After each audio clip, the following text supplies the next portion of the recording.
Hi friends, இது உங்கள் Lakshmi home. இன்றைக்கி என்ன பார்க்க போகிறோன்னா, இளநீ வச்சு எப்படி பாயாசம் செய்ய தான் பார்க்க போகிறோம். ரொம்ப ஈஸியாகவே செஞ்சு முடிச்சிடலாம். வாங்க. இளநீர் பாயாசத்தை ரொம்ப குயிக்காகவே செஞ்சு முடிச்சிடலாம்.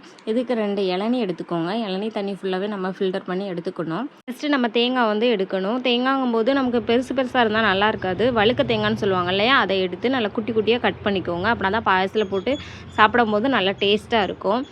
ஒரு 1/2 லிட்டர் பாலை நல்லா சுண்ட காய்ச்சணும். தண்ணி எதுவுமே ஆட் பண்ணக்கூடாது. நல்லா ஒரு 25 நிமிஷம் ஹீட் பண்ணோன்னா நல்லா சுண்டி வந்துடும். நம்மளுடைய இனிப்புக்கு தகுந்த மாதிரி சுகரை கூட்டியோ குறைச்சோ சேர்த்துக்கலாம். இதில் கண்டென்ஸ்டு மில்க் இருக்கு இல்லையா, அது ஆட் பண்ணாலுமே ரொம்ப நல்லா டேஸ்ட்டாக இருக்கும். சுகர் நல்லா கரைஞ்சதுக்கு அப்புறமா 1/2 அன் ஹவர் நல்லா பாலை ஆற வச்சுருங்க.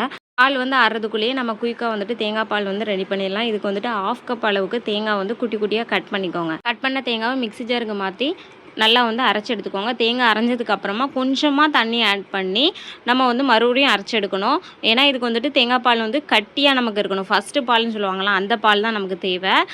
ஸோ நல்லா மையாக அரைஞ்சதுக்கு அப்புறமா இந்த தேங்காய் பாலை ஒரு ஃபில்டர் வச்சு நல்லா வடிகட்டி எடுத்துக்கோங்க. இனி சட்டுன்னு நம்ம இளநீர் பாயசத்தை ரெடி பண்ணிடலாம். வெறும் 5 நிமிஷம் தான் போதும்.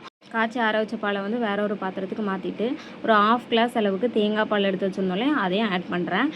எல்லாம் மிக்ஸ் பண்ணிடணும். அதுக்கப்புறமா நான் குட்டி குட்டியாக அந்த வழுக்க தேங்காய் வெட்டி வச்சுருந்தேன் இல்லையா, அதையும் ஆட் பண்ணுறேன். இதுக்கு நான் 2 இளநியோட தேங்காய் எடுத்துருக்கிறேன். இளநீ பாயாசம் குடிக்கும்போது இந்த தேங்காய் அங்கேயுமா கடிப்படுமா, டேஸ்ட் ரொம்ப நல்லாயிருக்கும். நீங்கள் ஒரு வாட்டி ட்ரை பண்ணி பாருங்கள். நான் சொன்னால் புரியாது, டேஸ்ட்டை சுவைச்சு பார்த்தீங்கன்னா உங்களுக்கு ரொம்ப நல்லாவே பிடிக்கும். ஏலக்காய் ஆட் பண்ணுறதுக்கு முன்னக்கூட்டியே நான் இளநீ தண்ணி ஆட் பண்ணியிருக்கணும். ஒரு 1/2 கிளாஸ் அளவுக்கு ஆட் பண்ணிக்கோங்க, நான் மறந்துட்டேன்.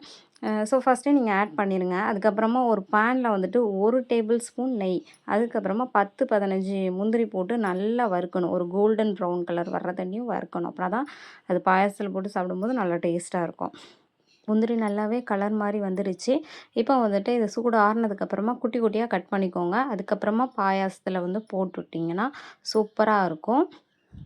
நம்மளுடைய சூப்பரான இளநீர் பாயாசம் ரெடி ஆயிருச்சு. ரொம்ப குயிக்காகவே செஞ்சு முடிச்சிடலாம்.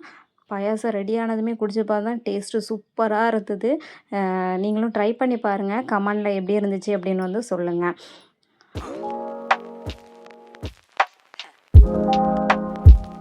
இந்த வீடியோ உங்களுக்கு பிடிச்சிருக்குன்னு நினைக்கிறேன். லைக் பண்ணுங்கள், ஷேர் பண்ணுங்கள், கமெண்ட் பண்ணுங்கள். மறக்காமல் சப்ஸ்கிரைப் பண்ணிடுங்க. தேங்க்யூ.